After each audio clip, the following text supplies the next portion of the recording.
3, 2. I got everybody pregnant with Barry Katz and semen. I'm not comfortable with the tone this is taking. If you're undeniable, you will not be denied. If you want to be successful in show business, you get yourself a Jew white manager like Barry Katz. Being a manager is just turning no's into yeses. Creating holy shit moments. Undeniable. You're fucking firing me up, Katz. I love this man. Is there anything else I should know? You're on. What? Now I'm on the air. Barry Katz, back in the house. Let's do this.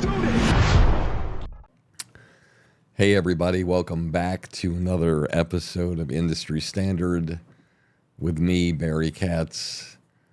I like to do these special questions answered episodes because I think they're very valuable and people send me a lot of questions and I think that it's nice to answer them. And a lot of times there isn't a place in this crazy messed up business where people can take the time and answer questions that people have that they really are curious about, want answers to, or that can help them in any way or inspire them. If you need to reach me, you can do so at Barry Katz at Instagram or Twitter, X, whatever you want to call it. My website, barrykatz.com. Or you can go on my YouTube channel and watch all of these episodes, including all of my guests from the past, the present, and the future. And just press the subscribe button, and love to have you there. So without further ado, I'm going to answer some questions, and hopefully I'll have the answers. Question number 1.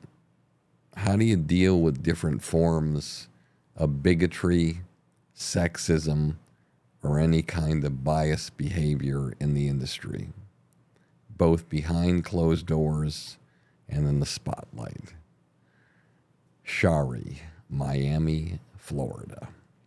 That's a great question. You know, comedy is, I think, the only profession where if you say something on stage that's off color, you don't have to walk out of the club with your banker's box with all your possessions and one of those plants on top after you meet with human resources. Comedy clubs are supposed to be free spaces wherever you can do whatever you want to do. And although there's some things that are off limits, very few things are. And all you have to do is watch one Kill Tony show and realize that everything is safe in that room. And, but it's a tough time. It's been a tough time. And a lot of things have happened where people have been scrutinized or judged for things they've said in the past, things they've said in the present, and I'm sure they're going to be judged for things that they have said in the future. But I've always felt that when I go to a comedy club, I want to know that it's a safe space for everybody. Now, that doesn't mean that there aren't going to be jokes that for some people might be hurtful. But a comedy club is like an equal opportunity offender. They're going to purposely shit on as many different people as possible throughout the night. Some comedians don't do it. As a matter of fact, most of them don't do it. But when you walk into a comedy club, you have to expect that anything goes.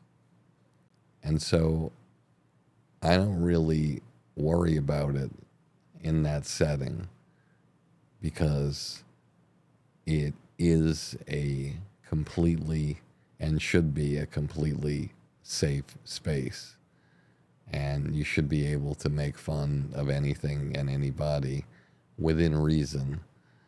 And that's how I feel about that. I think it's difficult for a lot of comedians because once you start going in one direction and you alienate another direction of people, it can cut down on your audience tremendously. And a lot of comedians don't do it. They don't touch on different things because they're worried about losing a huge segment of their audience. But there's other comedians whose niche it is to go out there and be offensive when they want to be offensive. And if they offend people, they offend people. And they don't care because they don't need those people as their audience. So behind closed doors, that's a different story. That's challenging. And I've seen it, and I've seen it throughout my career in rooms. I've seen so many different things that have shocked me, and you're always in a situation where you're almost powerless when it happens. It's like you're watching a car accident in slow motion, and you see the people in the room looking down or looking in a certain way of being uncomfortable, but it's their company, and they have to figure out how to work within their company and make things right.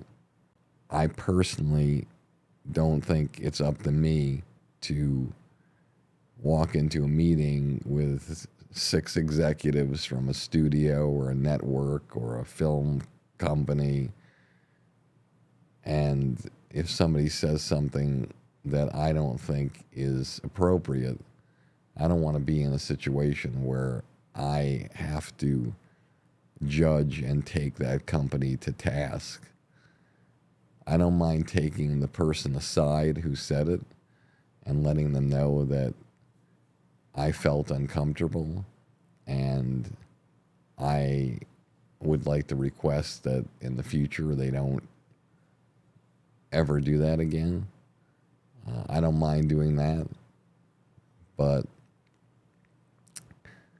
I just don't think it's my place to call out the group of people and the entire company.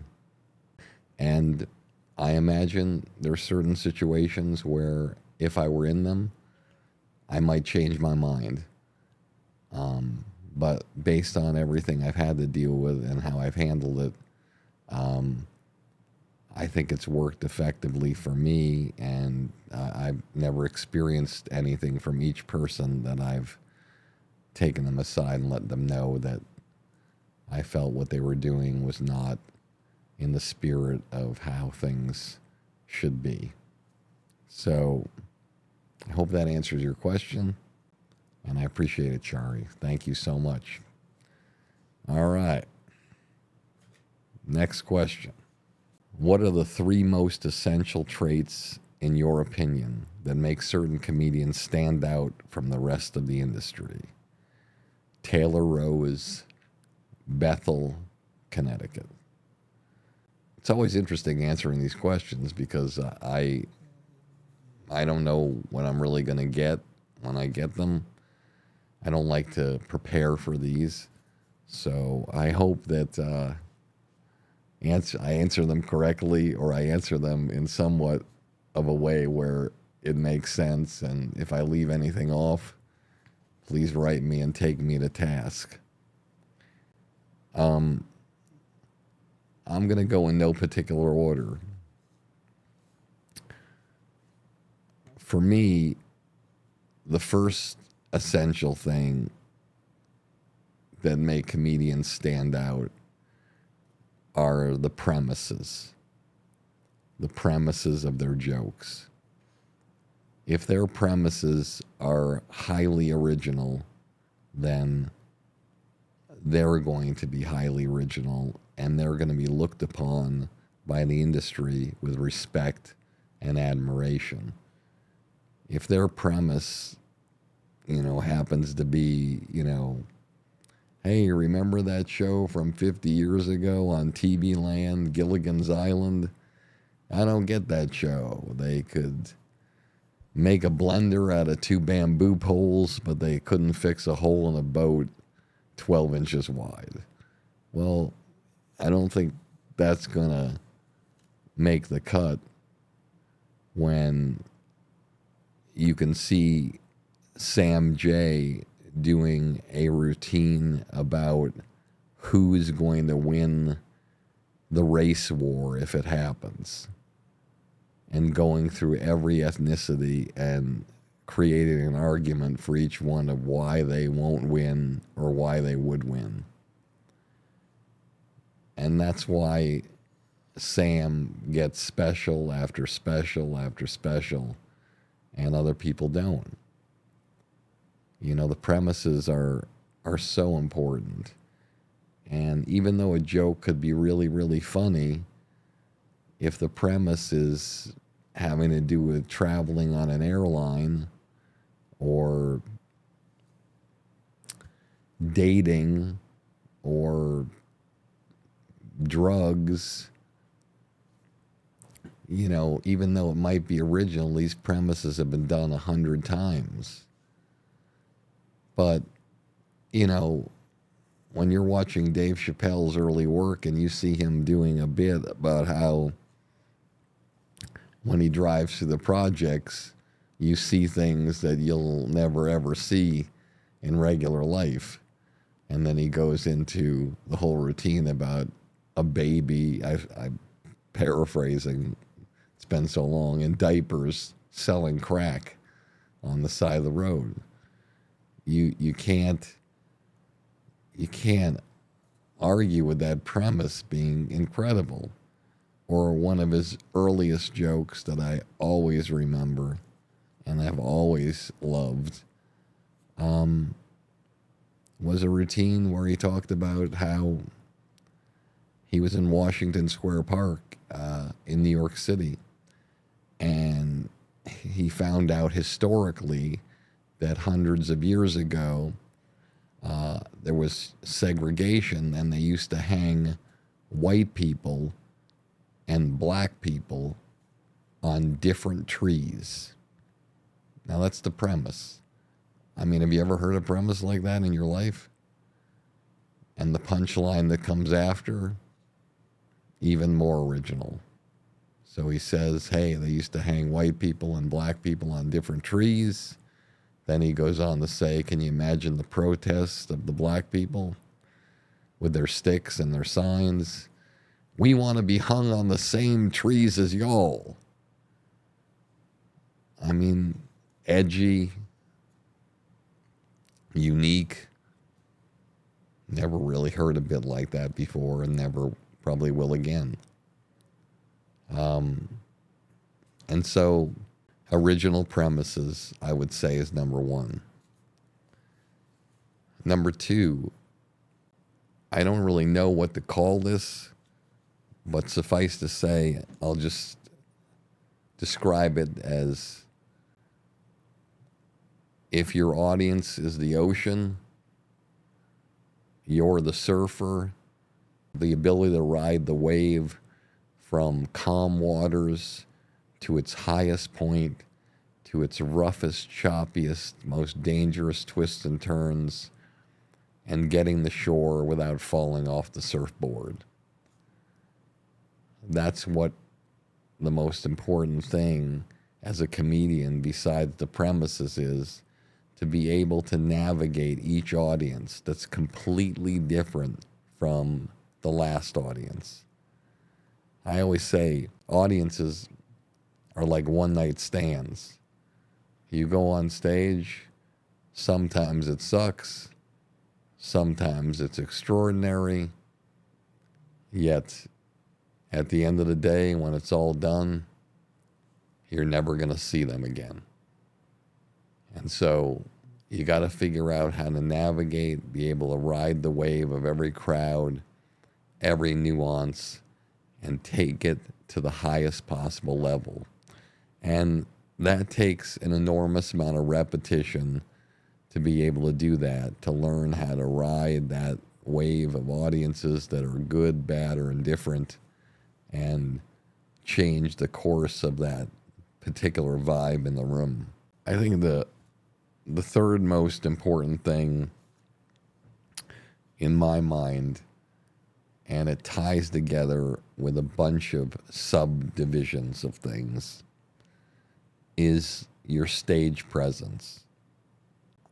Your stage presence ties into the first two things, but it also ties into charisma and salesmanship and the ability to walk on stage and have star quality and take the room. And we've all seen performers that just walk on stage and within 30 seconds the crowd is applauding and cheering, and it's incredible. And I think if you can figure out how to do that, then the rest is golden. So to me, those are the three things. Now you might say to yourself, well, what about the material? What about the material that goes with the premises? And the reason why I didn't put that in there, even though I love, obviously, the material, the jokes that go with the premises, is because most comedians know that if you have great premises and you have a sharp mind, you can sit down and write 100 jokes for each premise and try them out and figure it out. And so I don't think that's as challenging or difficult as the salesmanship and learning how to go on stage and just completely walk on and be magnetic and take the crowd so they're with you from the very beginning.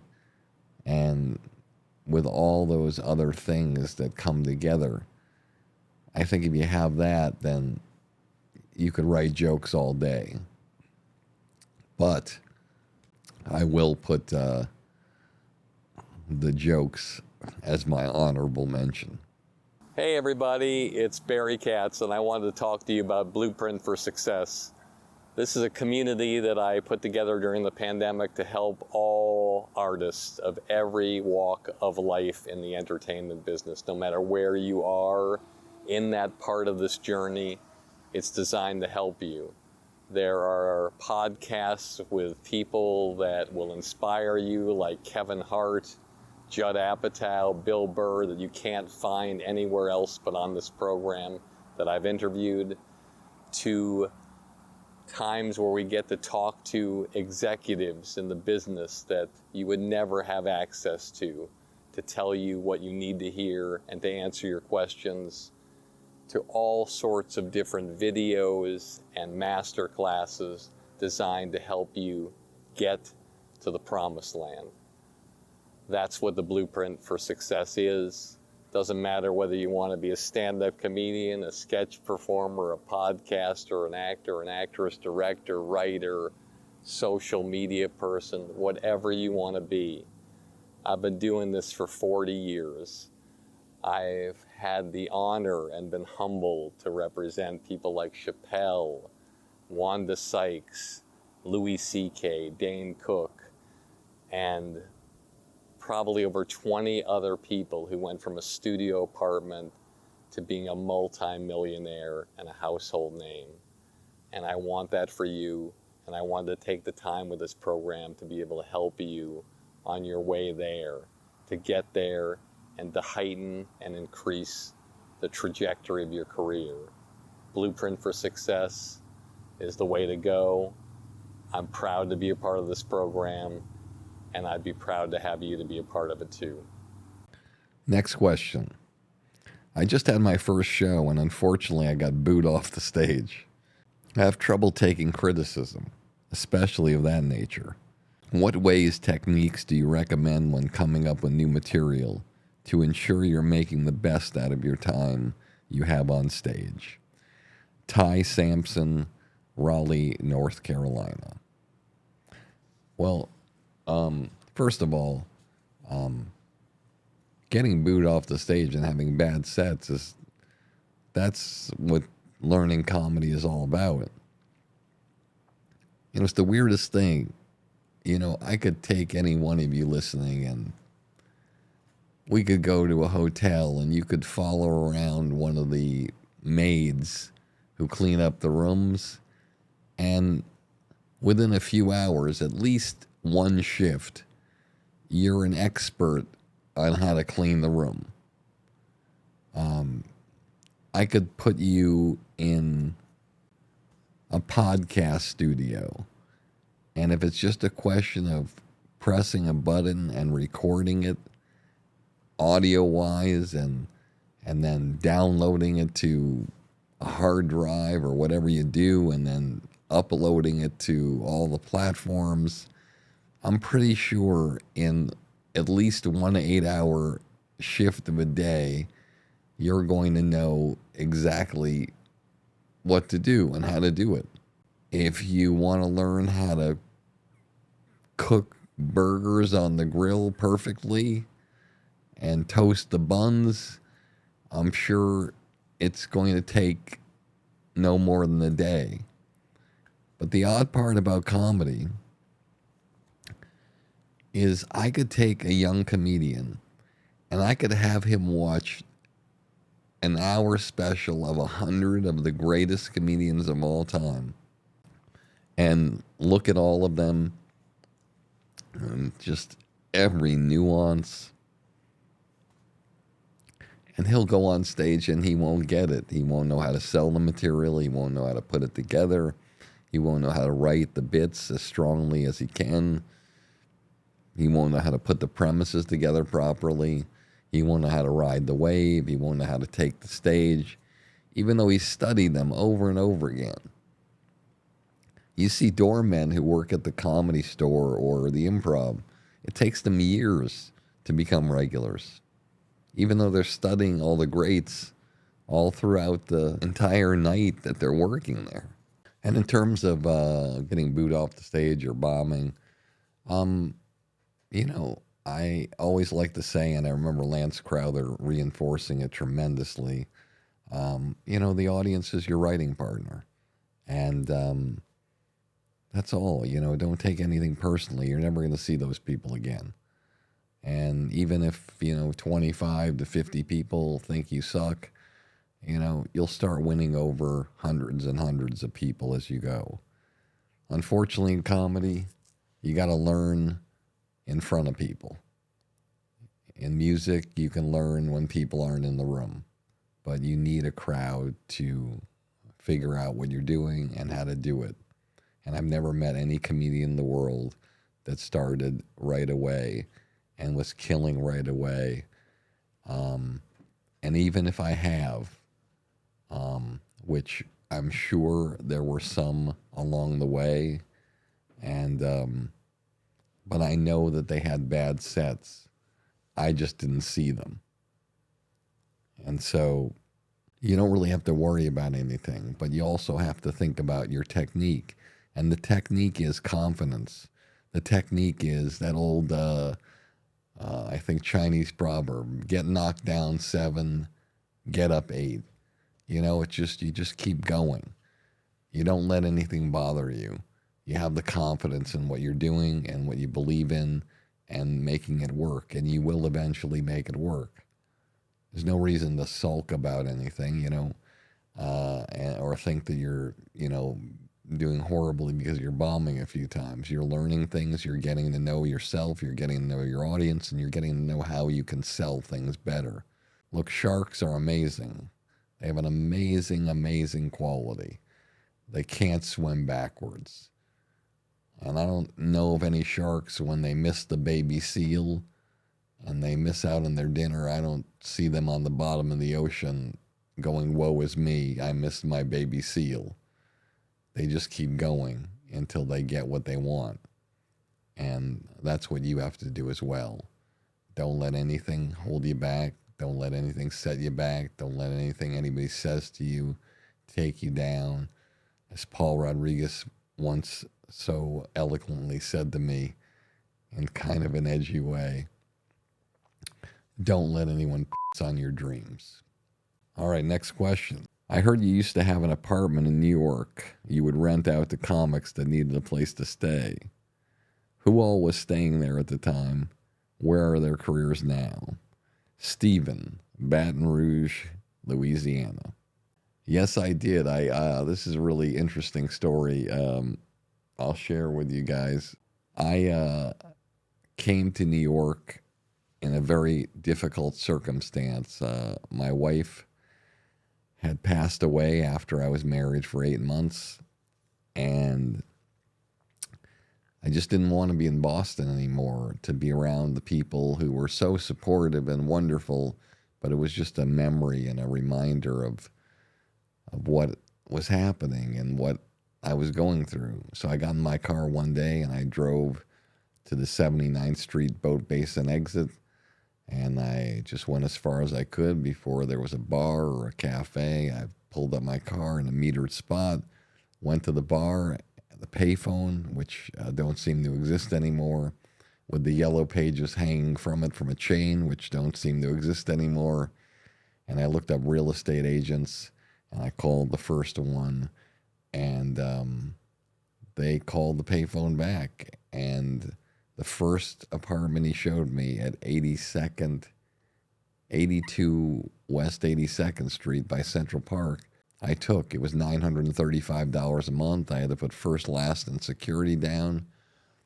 And for around, $2,800, I think I was in. And I had my own place. And I furnished it with furniture, I think that, I don't know where I got it. It was 2 couches that had pull-out beds, and there was a loft with another bed. And I remember, in order to be able to finance it and make it work, I offered comedians to be able to stay there any weekend they wanted for $200. So they could come as much as they wanted or as little as they wanted, and as long as I got that $200 for the month. And the first 4 people involved in that I remember, it was Anthony Clark, who has probably acted in over 400 episodes of television, was on the show Yes Dear for 7 years on CBS, and now is an incredible real estate mogul and actor who flips houses all day long and does incredibly well. Nick DiPaolo, who's now has created his own show that is highly successful. He went from, I believe, a Democrat to a Republican and started broadcasting on that lane, and bet on himself and is doing incredible. A guy who's edgy, unique, special, a real unique talent.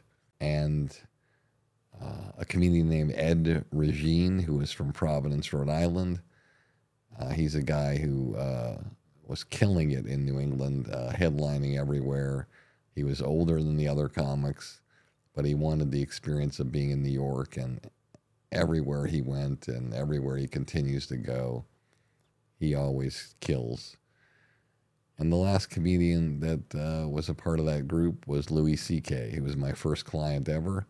And when I opened the Boston Comedy Club, as many of you may know, he hosted the first show, and he helped me set up the wires, the lights, the microphone, everything beforehand.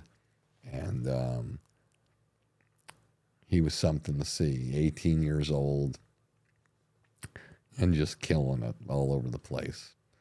And a great, great writer, a great, great comedian, and a person who I will always remember as somebody who, during those years, was such a great, great inspiration to so many young comics, and somebody who Seinfeld picked to have him open up for him all across New England and New York when he was 18 years old. So that's my group. All right, next question. How can I get into a writer's room on an established TV show with nearly no contacts in the entertainment industry? Peter Crane, Glendale, California. getting a gig in a writer's room is one of the greatest things you could ever get. Unfortunately, they're one of the hardest gigs to get because they're normally hired by the showrunner who's either created the show or is executive producing the show or both. And it's usually a friend of his that he knows or an assistant from the past that he wants to bring up to that capacity. And occasionally it might be one of the head writers who has somebody in mind that when the showrunner doesn't have anybody. So it's a profession that's highly connected and very challenging to get a gig. I think it's much better to try to figure out a way to find your affiliation and get in the ground floor as a PA or an assistant or whatever it might be on a show, and then work your way into being the writer's assistant. Sometimes you can bypass that and just make it happen. I remember when I was executive producing Whitney and with a bunch of other incredibly talented producers as well as Whitney, she had an assistant that she had for a while, and that assistant wrote a script, worked on it.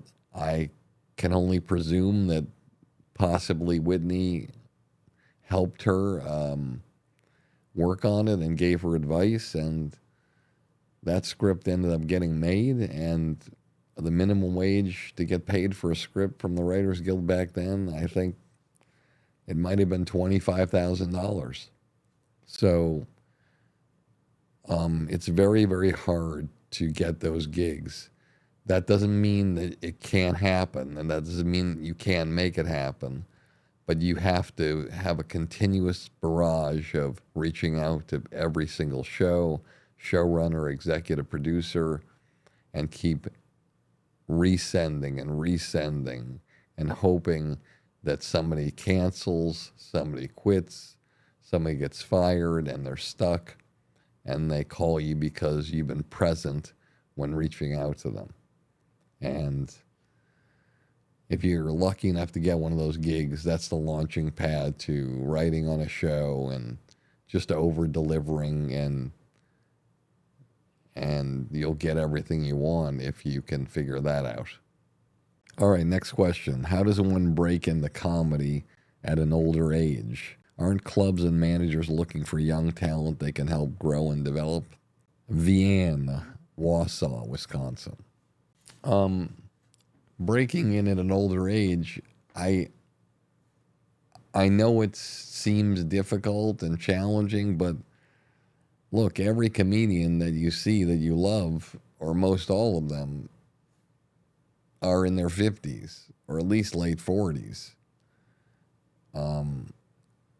All the great ones, or most of the great ones. There are some people that are younger who are great. So if the great ones, or most of them, are older, it would stand to reason that you're not going to have a problem breaking in as an older comic if your material is extraordinary. And if you're blowing people the away, what difference does it make if you're 18 or 80? If your material is by far so much better than everybody else's, and the way you perform it and sell it is incredible, everyone's going to love you. I mean, can anybody dispute that in acting, Betty White was one of the most revered and loved people in the world of any of the actresses I know? Hosting Saturday Night Live when she's, God knows, in her 90s. That's something that lets you know that if you have talent, you have the gift. It doesn't matter what age you are, but you have to blow people the away. And so I feel that age doesn't matter.